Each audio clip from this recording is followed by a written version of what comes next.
En el día de hoy vamos a cerrar estos encuentros.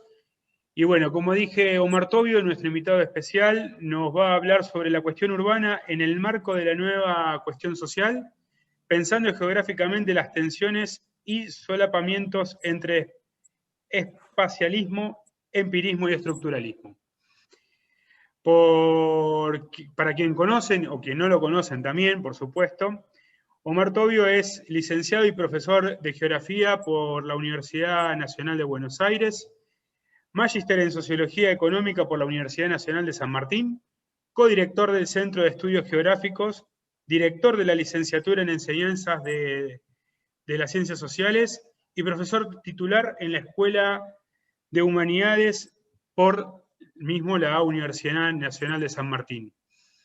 A su vez, lleva adelante líneas de investigaciones en torno a la geografía social y a las dimensiones político-culturales de la geografía escolar. Es autor del libro Territorios de la Incertidumbre y de Apuntes para la Geografía Social. A su vez, es consultor en organismos nacionales e internacionales en temas de enseñanza de la geografía. Omar Tobio, muy buenas tardes y bienvenido. El Zoom es tuyo. Bueno, muchas gracias. Antes que nada, bueno, un agradecimiento a todos ustedes por la invitación, particularmente a Rodrigo, que me hizo esta convocatoria hace ya unas cuantas semanas atrás y bueno, muy contento de estar acá, ¿sí? Y gracias, Ignacio, por la presentación y bueno, gracias a todos. Una pequeña aclaración chiquitita: mi apellido es Tobio, con tilde en la I. Esto es un clásico de mi vida, siempre lo aclaro. Porque aparte hay un futbolista que se llama Tobio y es muy conocido por ahí y es como liero el señor. En esta ocasión, entonces, como presentó Ignacio el título de lo que yo quiero conversar con ustedes este ratito, aquí hay 6 elementos que están en este título. Quiero ver si puedo dar cuenta de ellos en estos minutos que voy a hacer esta exposición, ¿no? Por un lado está la cuestión urbana, por otro lado la nueva cuestión social, por otro lado la perspectiva geográfica, en cuarto lugar el espacialismo, en quinto lugar el empirismo y en sexto lugar el estructuralismo. Así que son 6 cosas bastante intensas en términos conceptuales que, bueno, vamos a ver si las puedo comentar en este ratito.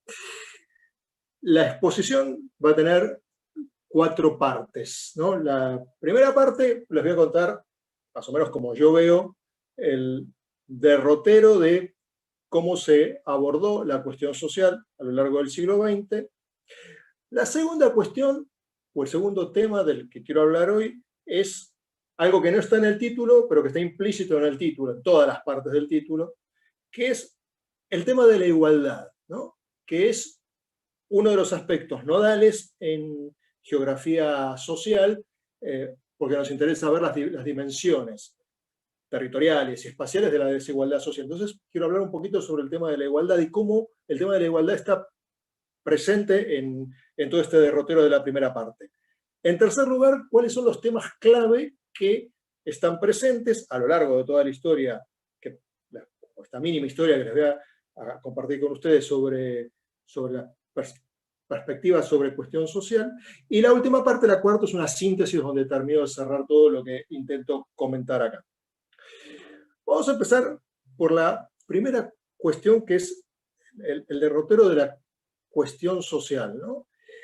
Si uno tiene que ver los estudios sobre lo social en relación a lo urbano, lo que uno va a encontrar hasta la década de 1950 es que existen como un archipiélago de temas en torno a lo urbano, es decir, los problemas de vivienda, los problemas de saneamiento, los problemas de circulación, pero que en general toda la perspectiva era una perspectiva centrada en una planificación de carácter espacialista.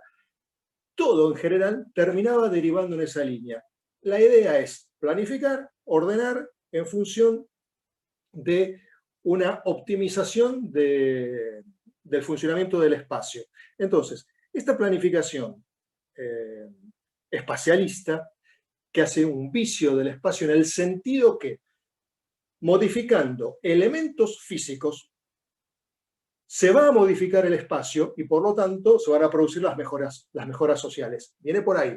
Ahora, esta perspectiva profundamente optimista va a tener desarrollo hasta la década del 50, fines de la década del 50, entra en crisis en la década del 70, y en la década del 70, ahí sí, comienza a desarrollarse una perspectiva más de orden teórica, no tanto en términos de archipiélago de distintos temas, sino tratar de pensar una teoría sobre lo urbano que no estuviese estrictamente centrada en llevar adelante una planificación de orden fisicalista / espacialista, sino tratar de pensarla en términos de la formación social. Y esta perspectiva es una perspectiva básicamente centrada en el materialismo histórico, en el marxismo, en los años 70. Esta perspectiva, que va a ser novedosa respecto de lo que venía sucediendo hasta este entonces, va a estar representada básicamente por tres autores que son clásicos dentro del materialismo histórico para entender a la cuestión urbana.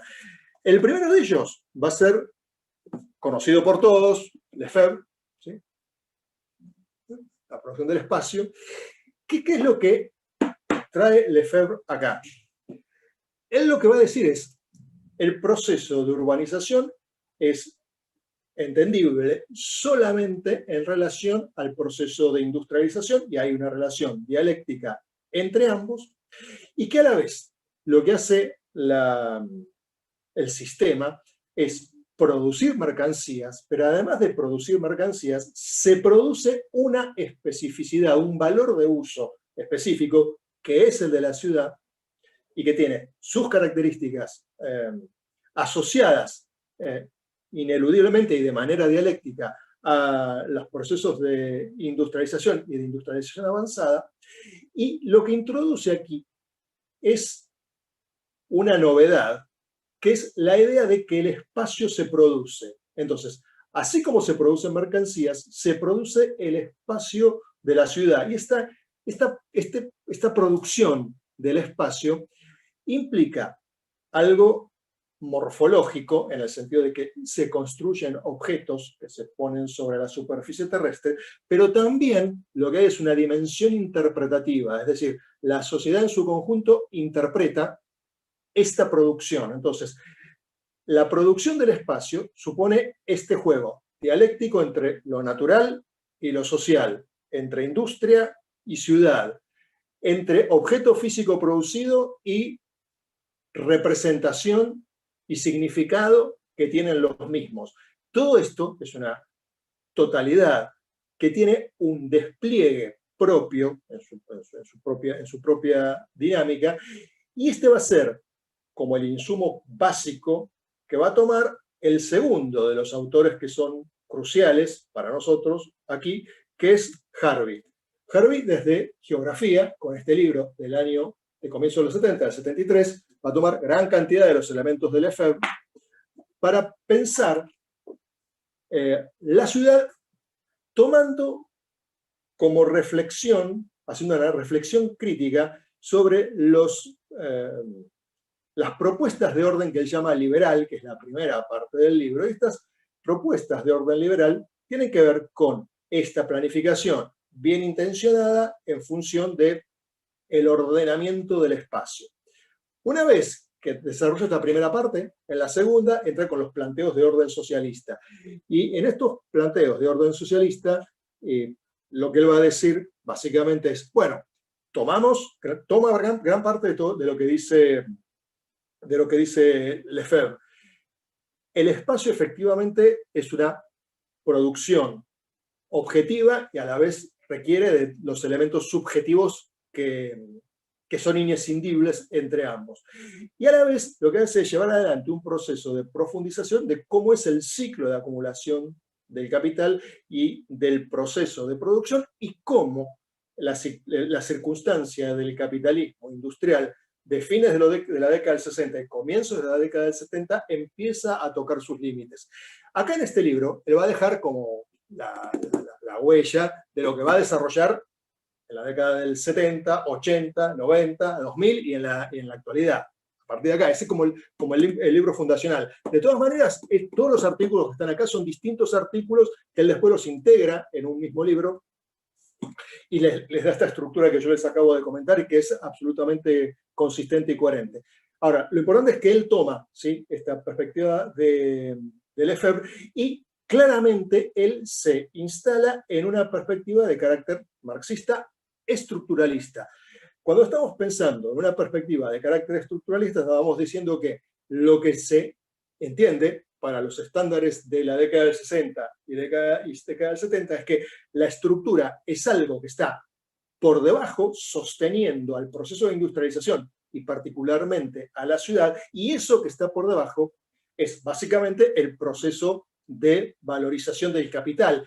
Esta estructura que está por detrás es la que define la organización territorial. Entonces, esta estructura es la base en la cual él se va a apoyar para entender a la ciudad. Y a partir de acá, poco tiempo después, está un tercer autor que es clásico, que es Castells, con la cuestión urbana, ubicado claramente en coordenadas estructuralistas. Ahora, la perspectiva de Castells habrá hasta trabajar desde la sociología, ¿no? Dijimos, Lefebvre desde la filosofía, Harvey desde la geografía, Castells desde la sociología. En sus estudios de sociología urbana, alimentándose de la sociología urbana de origen francés, él lo que va a llevar adelante es este intento de articular todos los elementos del archipiélago que yo hablaba antes, ¿no? Todos estos elementos que estaban dispersos, tratar de articularlos en una misma estructura, tratando de ver básicamente dos cosas. Primero, cómo se llevan adelante las políticas públicas como un elemento inevitable de la superestructura del sistema, o que está por encima de la estructura, y por otro lado la constitución de los movimientos sociales urbanos.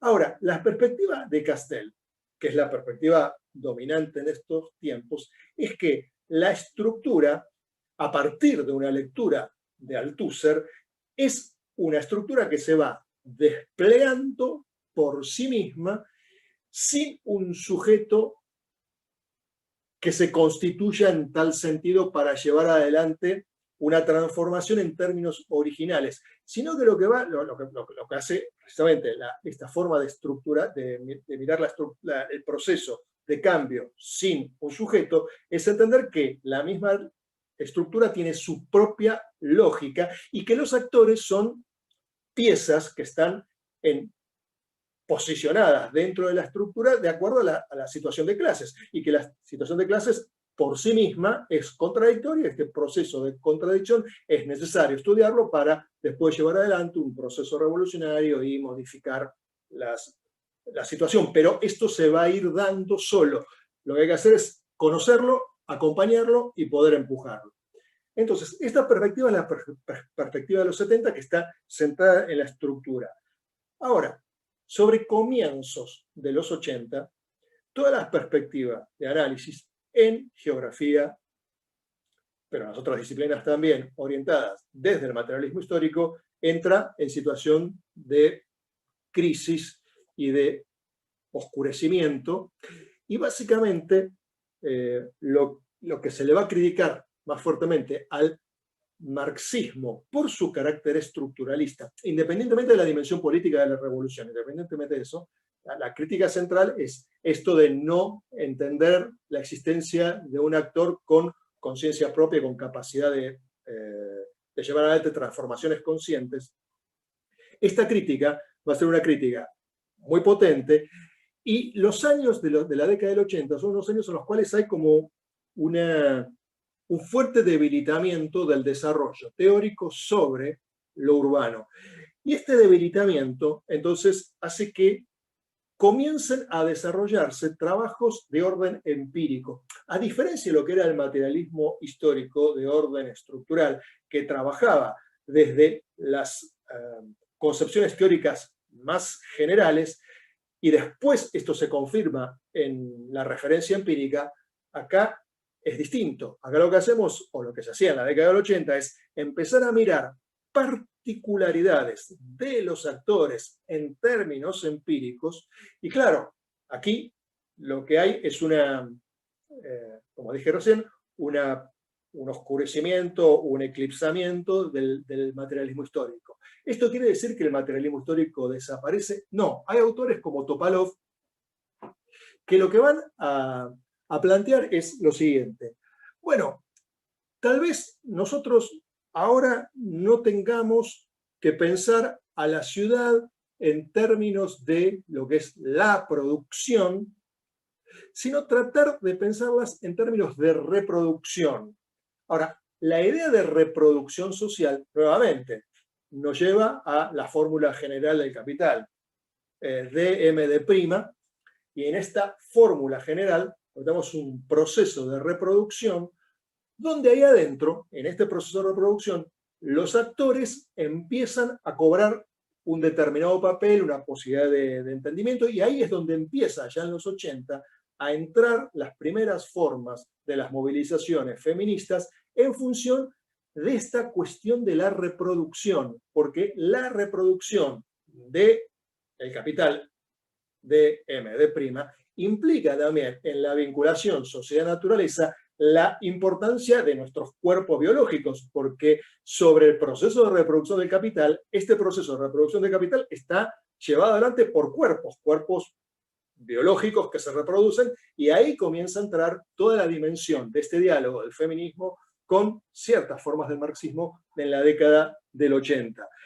Entonces, la década del 80 es una década donde se busca el sujeto, ¿no? El sujeto que va a llevar adelante prácticas que van a ser observables y analizables puntualmente y particularmente, porque a diferencia del estructuralismo, ahora lo que interesa ver es que dos personas que están en la misma posición de clase pueden tener interpretaciones diferentes de la realidad, ya sea en relación al trabajo o en relación a la vivienda, por las biografías, por la historia familiar, y por lo tanto esto tiene que ser observado. Y además los distintos territorios que se van constituyendo dentro de la ciudad, que son producidos efectivamente, tienen la posibilidad de dar una especie como de atmósfera por la cual los actores empiezan a repensarse y que se repiensan distinto en distintos lugares. Entonces, este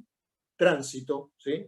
Más de carácter empírico, es un tránsito en el cual va a aparecer mucho estudio de sociología cultural, mucho estudio de antropología y un gran desarrollo de la geografía cultural que empieza, o la nueva geografía cultural que empieza a desarrollarse en estos años, que no es nueva, ya viene de antes, pero la nueva geografía cultural va en esta línea.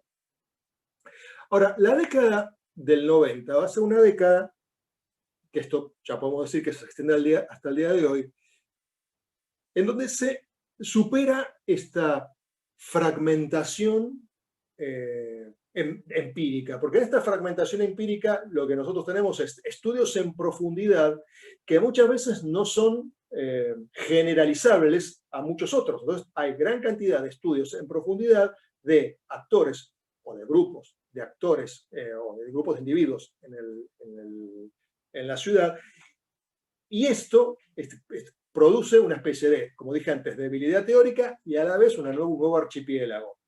Ahora, a partir de la década del 90, nos vamos a encontrar con dos fenómenos asociados, ¿no? Primero, la consolidación de algo que había comenzado en la década de 1970, que es el modelo de producción flexible, ¿no? La acumulación flexible. Ya en la década del 90 esto queda instalado, queda claro, en general es el postfordismo, por un lado, y por otro lado la emergencia de una palabra compleja, complicada, muy manoseada, que es globalización, ¿no? Entonces, globalización por un lado y acumulación flexible por el otro. ¿Qué es lo que va a dar lugar? Bueno, estudios desde una nueva perspectiva, donde tomemos Castells, por ejemplo, un Castells que aquí abandona pero acá abandona todo lo que es materialismo histórico, ¿eh? Quedó todo afuera. O autoras como Sassen con La ciudad global, donde acá lo que vamos a ver es, en el caso de Sassen, cómo tenemos una red de ciudades globales y que esta red de ciudad global tiene efectos hacia el interior de cada una de estas ciudades. Pero al poder global instalado en estas ciudades no le interesa tanto la mejora, la organización, el bienestar de las poblaciones que están en estas ciudades.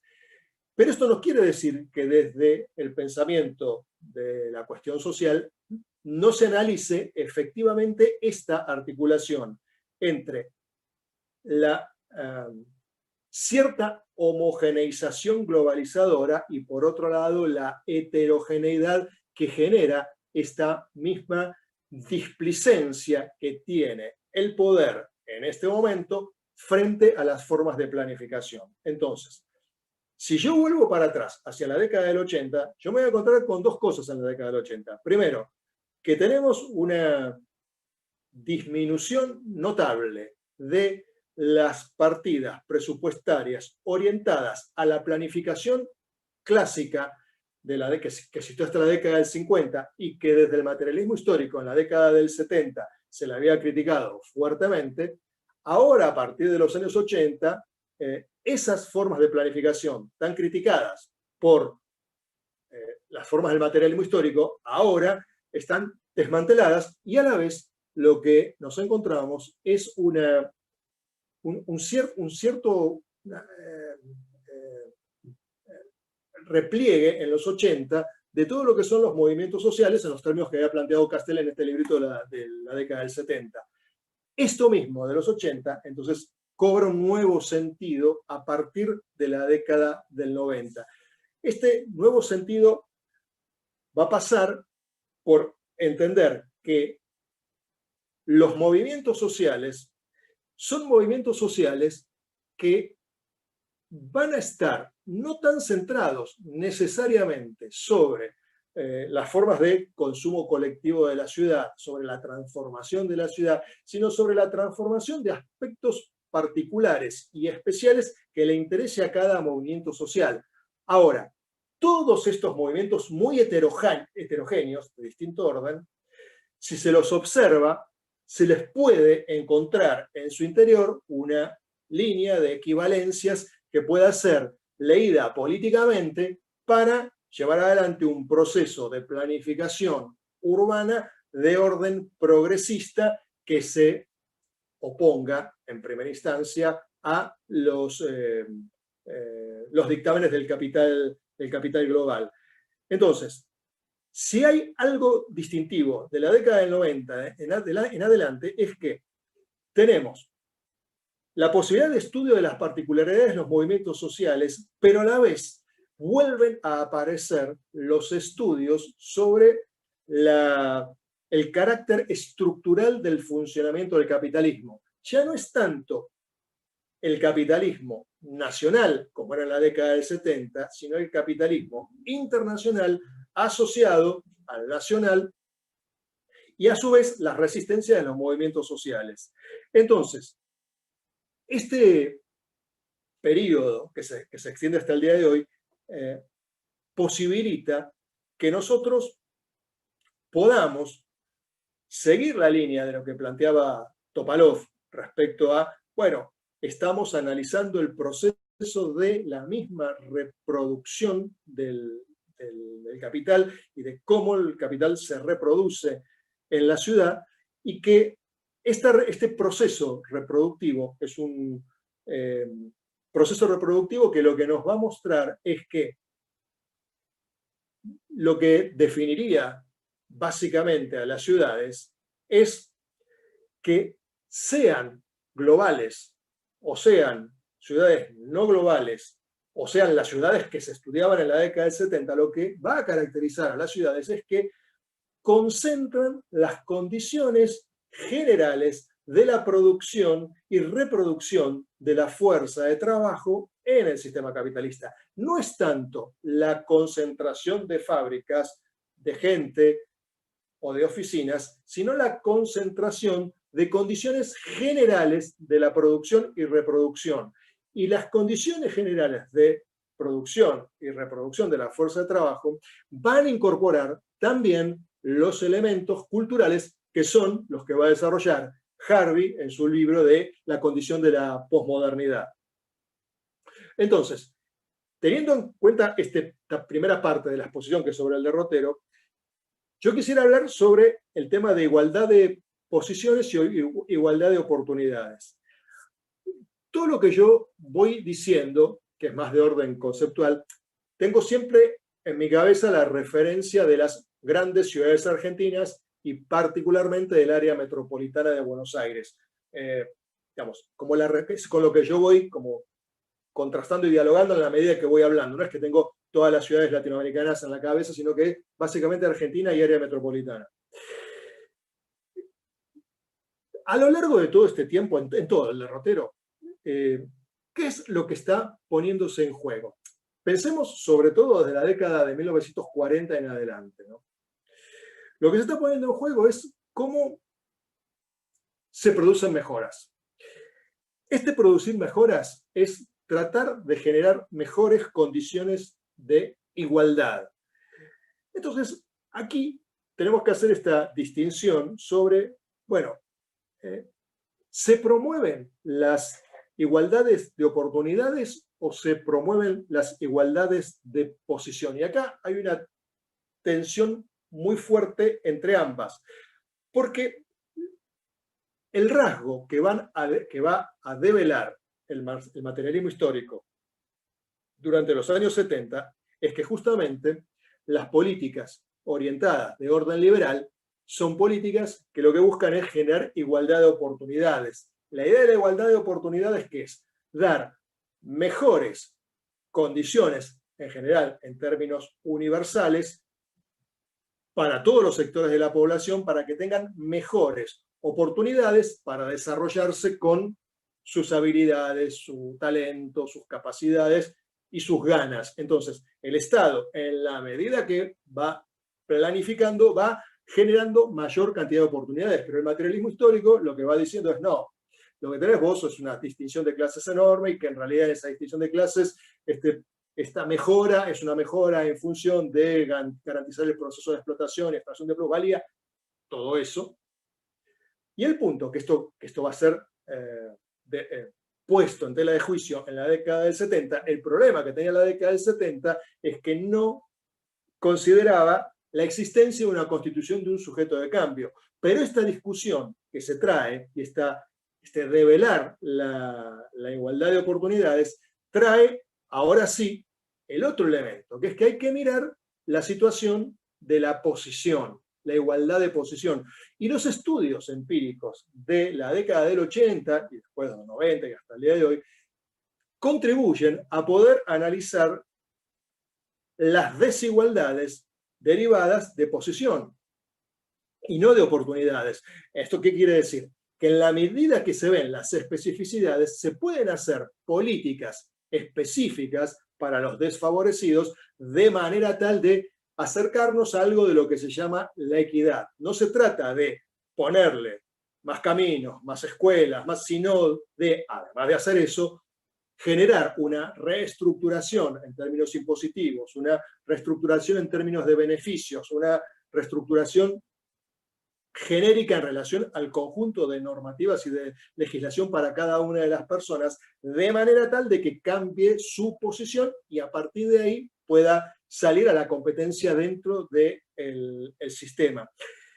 Ahora, esta cuestión del tema de la igualdad de posición va a tener que implicar, y acá sí, ahora entramos muy en el caso argentino, va a tener que implicar un desarrollo estatal muy fino, muy delicado, muy preciso. Si uno tuviese que mirar en términos generales la historia argentina desde la década de 1940 en adelante, salvo los altibajos que obviamente hubo por las distintas dictaduras militares, la década del 90 con el menemismo, pero en términos generales, la característica es de una sociedad orientada a generar posición, al menos dicho en términos discursivos, es decir, posicionar mejor a los actores. Pero ¿cuál es el problema? El problema es que normalmente el Estado argentino es un Estado que no ha tenido la delicadeza y la fineza para llevar adelante esa modificación. Entonces, ¿qué tiende a suceder? Lo que tiende a suceder es que el Estado te va a dar mayores funciones, las va a ampliar, es decir, más viviendas de regular calidad, más educación de regular calidad, más salud de regular calidad, en términos universales, que abarca más, pero diciendo que es de posición, pero termina siendo de igualdad de oportunidades. Entonces, ahí hay un punto que es importante para cuestión de movimientos sociales.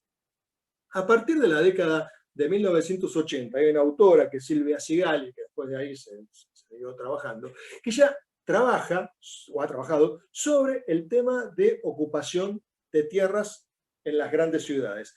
El tema de ocupación de tierras tiene como característica que a partir de la década del 80 son formas de acción colectiva organizadas en donde la toma de tierras lo que busca es hacer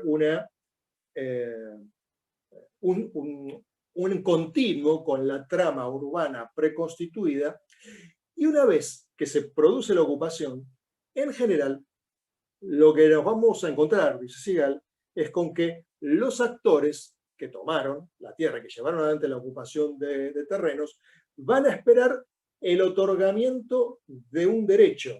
Entonces, el otorgamiento del derecho es que efectivamente se cumple el derecho preexistente de todo el mundo tiene derecho a la vivienda. Entonces, este derecho preexistente pone en un lugar de espera a quienes están sosteniendo el proceso de ocupación que habían desarrollado en su momento. Entonces, el tema es que se habilita las formas particulares de construcción de territorios barriales para cada uno de los barrios que se van ocupando, pero no hay activamente por parte del Estado un desarrollo en profundidad, de planificación en profundidad para cada uno de esos barrios, de organización de acuerdo a lo que estos actores puedan estar solicitando. Entonces, siempre nosotros, acá en Argentina, lo que nos vamos a encontrar es que se critica, ¿sí?, toda la perspectiva meritocrática de igualdad de oportunidades y que hay que ir más hacia la de posesión, porque en última instancia, hasta hace poco el presidente actual hizo declaraciones en ese sentido, pero al momento lo que nos encontramos es que tenemos expansión de derechos o la garantización de derechos preexistentes generales, en general de baja calidad. Y este es un problema clave en el proceso de planificación. Porque la planificación, como dije hace un ratito, entra en crisis en el proceso de desmantelamiento a partir de la década de 1980, pero no se recuperó hasta el día de hoy. Y por lo tanto, lo que nos vamos a encontrar es que el Estado, al momento de planificar sobre la ciudad, va corriendo detrás de los acontecimientos como va corriendo detrás de todo, normalmente, va corriendo detrás de todo. Es decir, no se logra pensar en términos estratégicos cómo llevar adelante esto que se pretende, que es generar un cambio en las desigualdades de posición. Entonces, esta cuestión que estoy diciendo de la igualdad de posición y oportunidades, segundo tema que quería desarrollar, para ahora entrar al tercero, que es, bueno, ¿cuáles son los grandes temas que están presentes a lo largo de todo este tiempo y que están presentes en esta distinción de igualdad y desigualdad de posición y oportunidades, y que son los siguientes? El primero, siempre, cuando estamos pensando en cuestión urbana, ya el hecho de usar la palabra cuestión implica que se está trabajando sobre un terreno en el cual tenemos, por un lado, un proceso de estructuración económica y por otro lado, una falla de carácter social. Básicamente es esto. Entonces, tenés un proceso de estructuración con su falla social. A esto, que es un problema de carácter social, esto que está en el medio, entre el proceso de estructuración y la falla, se resuelve con la intervención del Estado, con la acción del Estado. Por lo tanto, la palabra cuestión va a estar más vinculada a la agenda que tiene que construir el Estado para suplir, para resolver esta falla. Esta falla es la que está siempre presente durante todo el siglo XX y hasta el día de hoy en el siglo XXI. Entonces, este nexo, ¿sí?, entre estructura y falla social, lo vamos a poder empezar a analizar del siguiente modo. En este momento, si pensamos en términos de producción académica, podemos pensar toda la dinámica de reproducción del capital y a la vez toda la diversidad de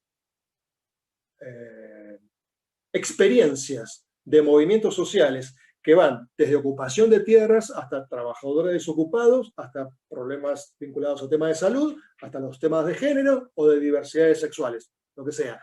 Pero que todo esto, ¿sí?, puede ser visto en términos de equivalencias. Es decir, y esto es, sí, experiencia latinoamericana y argentina, el caso de Ernesto Laclau, básicamente, ¿no?, de tratar de ver cuál es la cadena de equivalencias que hay entre todos estos movimientos sociales, que se pueda hacer una lectura política de las mismas y poder inscribirlos en una lógica de funcionamiento del capital local asociado al capital globalizado. Pero siempre recordando el problema que decíamos antes, hay una dificultad muy fuerte de poder efectivamente construir un Estado que, reconociendo las cadenas de equivalencias, puede ir más allá de las cadenas de equivalencias y poder ir a las especificidades que tiene cada uno de los demandantes, y particularmente de los demandantes de cuestiones asociadas a consumo colectivo urbano. La segunda cuestión es que siempre nos vamos a encontrar con formas espacialistas, ¿no? Entonces, las formas espacialistas tienen que ver con que hasta la década del 50 esto estaba como claro. Pero cuando uno mira las formas de intervención en las ciudades, y acá en Argentina y en América Latina lo vemos, una vez, además de ir corriendo por detrás de los acontecimientos, hay como una especie de analgésico que es: pongamos elementos físicos. A partir de poner elementos físicos es como que resolvemos parte de las demandas. Y ese elemento físico puede ser un centro administrativo enclavado en una villa de emergencia, la promoción de una casa de comidas rápidas que es privada, pero promocionada, generando las condiciones de Estado para que se ponga en un lugar también en una villa de emergencia, la construcción acelerada y rápida de una cinta de asfalto para conectar un barrio que esté retirado y que hayan hecho algún tipo de acción sus habitantes, que hayan trabajado colectivamente. Bueno, todo esto es formas de acción física directa sin mucha negociación, o mejor dicho, más que negociación, escucha a los sectores hacia los cuales está llegando esto. Es, bueno, estás pidiendo esto, te lo doy, y en algunos casos te doy más de lo que pidas por las dudas. Ahora, este te doy más de lo que pidas tiene un peligro, que acá en Argentina todavía no lo vimos, lo vemos mucho en Francia, que es el caso de las bibliotecas que se queman en las afueras de París, ¿no? Denis Merklem trabaja sobre todo este tema de quema de bibliotecas.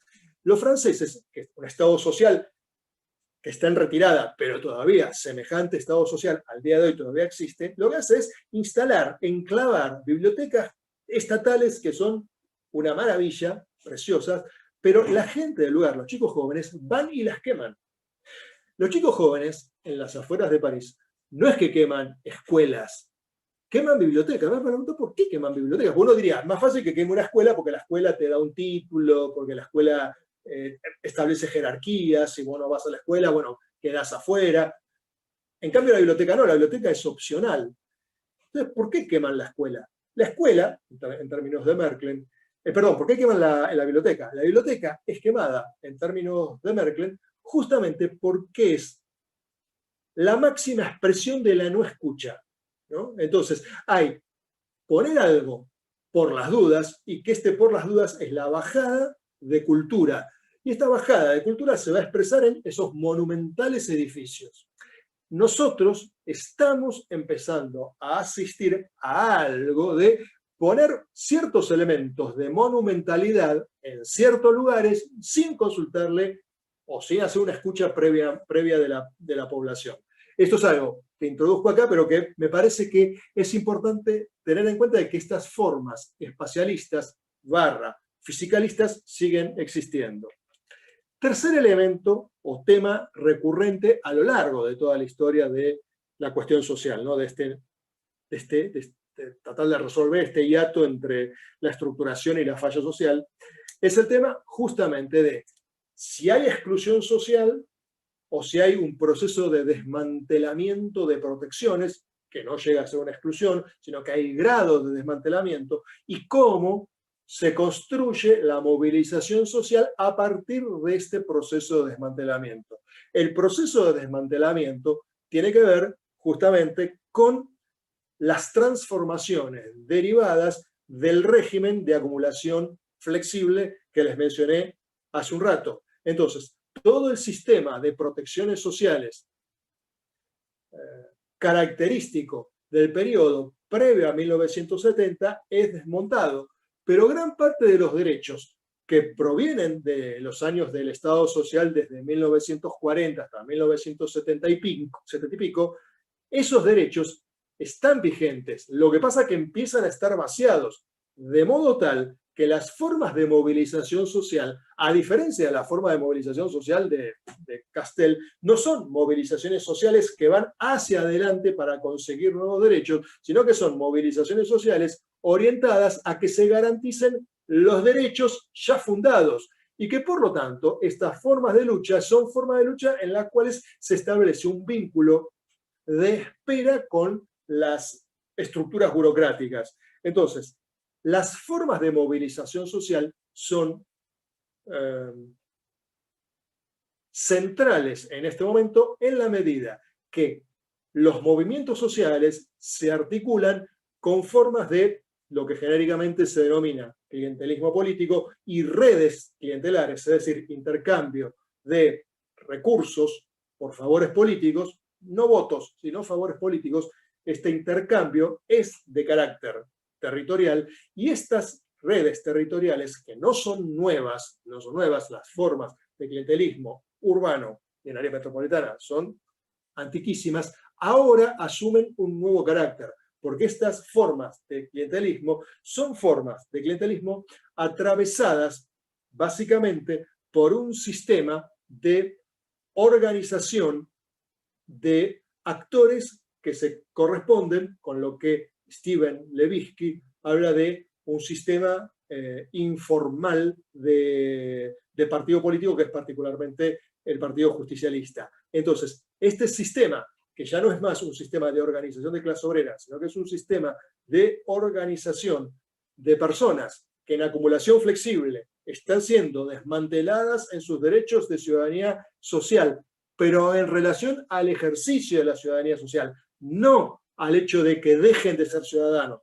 Todos siguen siendo ciudadanos, todos tienen los derechos de ciudadanía social. El tema es que esos derechos de ciudadanía social no se pueden efectivizar o no se pueden garantizar si no se garantizan a través de una red clientelar. Y estas redes clientelares son las que entran en tensión y al día de hoy empiezan a hibridizarse con lo que son los viejos movimientos de trabajadores desocupados. Entonces, este elemento, que es el tercero, que es el movilización social en relación a desmantelamiento, va con un cuarto, que es todo lo que estoy diciendo. El débil carácter que tienen las políticas públicas de orden territorial. Estas políticas públicas de orden territorial son débiles, sobre todo a partir de la década del 80, pero en América Latina ya tenían dificultades previo a la década de 1980 y sobre todo previo a la dictadura militar, ya las tenían, pero eran algo más fuertes que en este momento. El tema central es entonces la debilidad que tiene las formas de intervención territorial, que siempre van corriendo detrás de los acontecimientos, no se pueden anticipar. Por último, cerramos, síntesis. De las 6 cosas, ¿sí?, que están en el título de la exposición, la primera cuestión es, bueno, la cuestión urbana. El centro de lo que estamos hablando acá es cómo se resuelve la brecha existente entre procesos de estructuración económica y urbana y la falla social por el otro, y que en este momento en el que nosotros nos encontramos en un momento que es lo que se va a llamar la nueva cuestión social.